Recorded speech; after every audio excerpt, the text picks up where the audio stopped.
कोल्हापूर जिल्हा सहकारी दूध उत्पादक संघ अर्थात गोकुळ दूध संघाची निवडणूक ही बिनविरोध व्हावी अशी मागणी होती। याच पार्श्वभूमीवर गोकुळचे अध्यक्ष नवेद मुश्रीफ यांच्यासह काही संचालकांनी आमदार विनय कोरे यांच्याकडे प्रस्ताव ठेवल्याची माहिती समोर येते।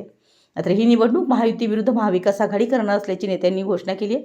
पण निवडणुकीत होणारा पैशाचा वापर आणि सध्याची राजकीय परिस्थिती पाहिली तर ही निवडणूक बिनविरोध करण्याचा प्रस्ताव आमदार विनय कोरे यांनी स्वीकारला तरी पुन्हा एकदा आमदार कोरे हे महाडिक आणि आमदार सतीश पाटील यांना एकत्र आणणार का, तर कोणत्या मुद्द्यावर आणणार हा कळीचा मुद्दा आहे। तर दुसरीकडे ही निवडणूक झाल्यास सतीश पाटील यांची धास्ती महायुतीबरोबरच संचालक उमेदवारांना आहे, कारण गोकुळच्या निवडणुकीसाठी आर्थिक बाजू भक्कम असेल त्याचाच विजयाचा मार्ग सुकर आहे।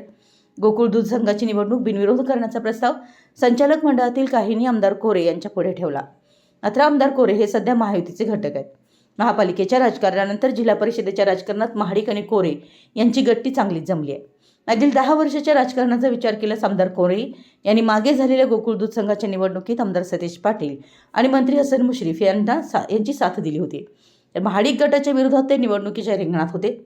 दुसरीकडे विधान परिषदेच्या निवडणुकीत आमदार अमल महाडिक आणि आमदार सतीश पाटील यांच्यात निवडणूक होत असताना आमदार कोरे यांच्या मध्यस्थीनं ही निवडणूक बिनविरोध झाली। आमदार अमल महाडिक यांनी माघार घेतली आणि त्यामुळे सतीश पाटील हे विधान परिषदेवर बिनविरोध म्हणून निवडून गेले। या मध्यस्थीमध्ये राजाराम सहकारी साखर कारखान्याची निवडणूक सतीश पाटील यांनी लढवू नये या अटीवर महाडिक यांनी माघार घेतल्याचं सांगण्यात आलं आहे। मात्र आमदार सतीश पाटील यांनी महाडिक यांच्या विरोधात राजाराम कारखान्याच्या निवडणुकीत पॅनल उभा केलं। विधान परिषद निवडणुकीत जी काही चर्चा झाली त्याचा दाखला नंतर स्वतः विनय कोरे यांनी वडगावच्या सभेत दिला होता। मागील 5 वर्ष सोडली तर त्यापूर्वी 25 वर्ष गोकुळ दूध संघावर महाडिक गटाची सत्ता होती। गोकुळ दूध संघावरील आमदार सतीश पाटील व मंत्री हसन मुश्रीफ यांनी सत्ता काढून घेतल्यावर आजही महाडिक गटामध्ये या दोघांच्या बद्दल मनात सल आहे। मंत्री हसन मुश्रीफ हे महायुतीचे नेते असले तरी महापालिका, जिल्हा परिषद आणि जिल्ह्याच्या इतर राजकारणात भाजपनं हसन मुश्रीफ यांच्याबद्दल घेतलेल्या भूमिकेतून हा असंतोष दिसून येतोय। शिवाय मंत्री मुश्रीफ व आमदार सतीश पाटील यांच्यातील दोस्ती हे एक प्रमुख कारण आहे। त्यामुळे साहजिकच महाडिक गट आमदार सतीश पाटील यांच्या गटासोबत गोकुळच्या निवडणुकीत जुळवून घेईल का?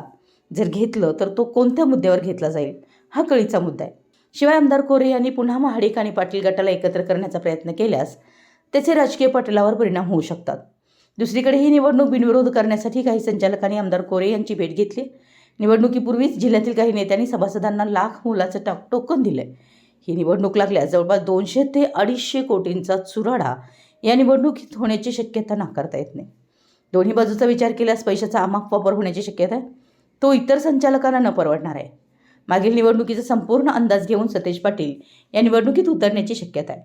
5 वर्षे सत्ता असल्यानं बऱ्यापैकी गोकुळमधील सभासदांची नाळ सतीश पाटील यांनी ओळखली आहे।